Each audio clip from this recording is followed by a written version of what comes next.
1794 году в семье чеченца Баршхи из рода Эдинеры в ауле Биной родился мальчик. Назвали его Байсангуром, и еще свежи были в памяти народа битвы восставших горцев Северного Кавказа под предводительством шейха Мансура с царскими войсками. В год рождения Байсангура первый имам Кавказа умер в каземате Шлиссельбургской крепости, став для потомков вечным примером пламенной борьбы за справедливость и равенство. О периоде жизни Байсангура до 1839 года практически ничего не известно. Но ясно другое. Он не мог стоять в стороне от антиколониальной борьбы, ведь именно здесь, в горном Биное, в свое время скрывался предводитель повстанцев Ташу Хаджи. Сюда бежал потерпевший поражение Вахульга Шамиль. Именно предводитель биноевцев Байсангур приютил тогда у себя измученного будущего имама. Именно в Биное скрепилась многолетняя боевая дружба старых знакомых, не раз ходивших прежде в бой. И неудивительно, что спустя некоторое время именно Байсангур вместе с Ташу Хаджи, Шаиб Мулой из Сентароя и Джавдаханом из Даргу разворачивает в Нохчмохке бурную деятельность с целью провозглашения Шамиля имамом Чечни и Дагестана. В 1839 году в Биной съезжаются предводители всех чеченских обществ для знакомства с будущим лидером горцев. Тогда же на горе Кхеташон-Корта у села Центарой на съезде представителей всех обществ и народа знаменитый по тем временам ученый и воин шейх Шамиль был провозглашен имамом Чечни и Дагестана, отцом страны и отцом Шашки, то есть предводителем и главным полководцем. Прямодушный и бесхитростный Байсангур отказался от почетных званий и должностей, которые ему предлагал имам, не желая идти против своих принципов. Шамиль и его окружение с огромным уважением и любовью относились к мужественному лидеру. Таш Адам Байсангур. Байсангур, человек из камня, отзывался о нем Шамиль. Летом 1845 года армия имама, в числе которых и Байсангур, громят многочисленные войска графа Воронцова. После той неудачной Даргинской экспедиции, в которой царские генералы потеряли свыше 3000 солдат и офицеров, они в течение 14 лет не решались вторгаться в горные районы. Именно там, в ожесточенных боях лета 1845 года, Байсангур лишается руки и глаза. 1847 год. Царские войска осадили аул Гергебиль в горном Дагестане. Одноглазый и однорукий Байсангур со своим отрядом защищает участок обороны в районе садов. Царские военачальники время от времени начинают штурм селения. Пушечным ядром Наибу отрывает ногу, истекающего кровью, без сознания уже 53-летнего Наиба в наступивших сумерках подбирают царские солдаты. Весть о пленении Байсангура мгновенно облетает горы. Шамиль тяжело переживает это известие. Он лично оказывает помощь друзьям и родичам Байсангура в организации побега из плена. В середине июня 1847 года тяжело раненого Байсангура под большим конвоем отправляют из Дагестана в крепость Грозную. По дороге на колонну нападают мюриды и освобождают своего Наиба. Байсангура горцы встретили с ликованием, но радость их была омрачена видом бесстрашного воина. Он был калекой. Нестерпимым огнем, особенно в ненастье, горело израненное тело. Жизнь становилась невыносимой, словно муки ада. Казалось, что воинская слава уже никогда не вернется к старому и изможденному калеке, и все-таки победила железная воля. Без одного глаза, без руки и без ноги Байсангур остается в строю. Еще при его жизни о Байсангуре слагали легенды. По преданию, его привязывали к лошади кожаными ремнями, и неведающий страха Наиб, выхватывая единственной рукой шашку и сверкая единственным глазом, мчался в самую гущу врагов. После поражения в Крымской войне царизм пытается взять реванш на Кавказе. Мирный договор в Париже дает возможность самодержавию бросить против горцев огромные силы. Шамилю противостоит 300-тысячная армия. Изнуренное войной население, с трудом напрягая последние силы, оказывает отчаянное сопротивление. 25 лет изнурительной войны ослабевают горское общество. Численность такого чеченского общества к этому времени уже сократилась более чем в 5 раз. Конец предрешен. Преодолевая сопротивление непокорных, сжигая аулы, царские войска постепенно занимают территорию Чечни и Дагестана. В марте 1859 года Шамиль покидает Чечню.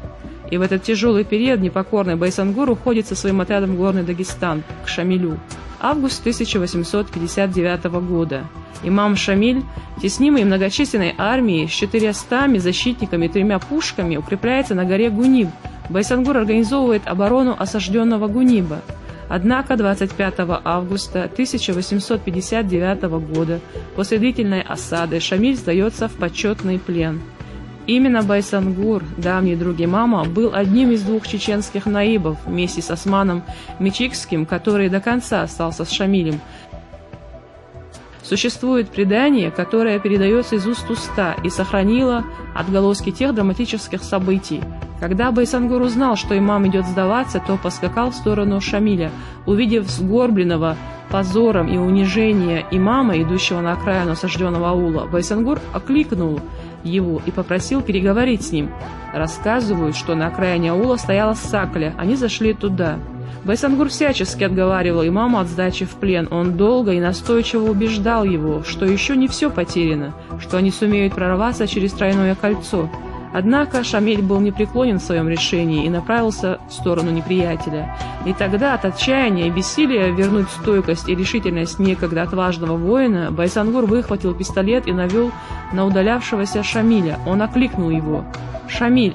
Имам, не оборачиваясь, продолжал идти. Еще дважды окликнул Байсангур имама, но тот не обернулся и навсегда вошел в историю как человек, который сломился и покорился судьбе и сложившимся обстоятельствам. Позже, когда царский генерал спросил Шамиля, почему тот не обернулся, Шамиль ответил: «Если бы я обернулся, то он бы меня застрелил». «А разве он не мог застрелить тебя и так?» – удивился генерал. Это был Байсангур. «Он в спину не стреляет», – коротко ответил Шамиль. После почетной сдачи Шамиля Байсангур с небольшим чеченским отрядом сумел прорваться сквозь тройное кольцо врага и ушел в Симсирские леса. В этом историческом прорыве погибает почти весь его отряд. Выжили немногие. Однако неукротимый Наиб со своим соратником Салтамурадом и лидерами других чеченских общин готовит восстание.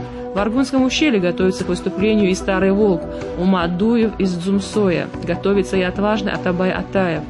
Уже в мае в Горной Чечне вновь вспыхивает восстание, и на этот раз возглавляет уже 66-летний Байсангур Биноевский. По преданию, бывший имам по настоянию царя пишет в это время ему письмо, укоряя в том, что Байсангур напрасно губит людей в бессмысленной борьбе, что силы царской армии неисчислимы. Говорят, что Байсангур ответил со свойственной ему резкостью и решительностью, что Шамиль опозорил себя навеки, променяв свои идеи на сытную и уютную жизнь за пазухой царя. И это в то время, когда именно по призыву Шамиля чеченское общество было обескровлено и потеряло почти половину мужского населения. Байсангур ответил, что предпочитает почетную смерть на поле брани, а не в золотой клетке. Незадолго после этого, 17 февраля 1861 года, при выходе из очередного окружения под Байсангуром погибает конь, а сам он попадает в плен. Военно-полевой суд приговорил Байсангура к смертной казни через повешение. Его семья и сыновья Алхазор и Тахир вместе с другими участниками восстания ссылаются в Сибирь. В тот воскресный день на площадь перед церковью в Хасавюрте собрали народ. Многие и сами пришли в последний раз посмотреть на знаменитого предводителя горцев. Под барабанный бой везли на телеге одноглазого, однорукого и одноногого чеченца. Кто знает, о чем думал этот человек перед казнью, что хотел сказать этим людям в оборванных одеждах, с надеждой на чудо взиравших на него и, не стесняясь, утиравших слезы от бессилия. Тяжело передвигавшегося 67-летнему Байсангура подвели к виселице. Стоявшие на площади горцы начали читать предсмертную молитву Ясин. Раздалась команда офицера, остановили барабанную дробь, зачитали приговор.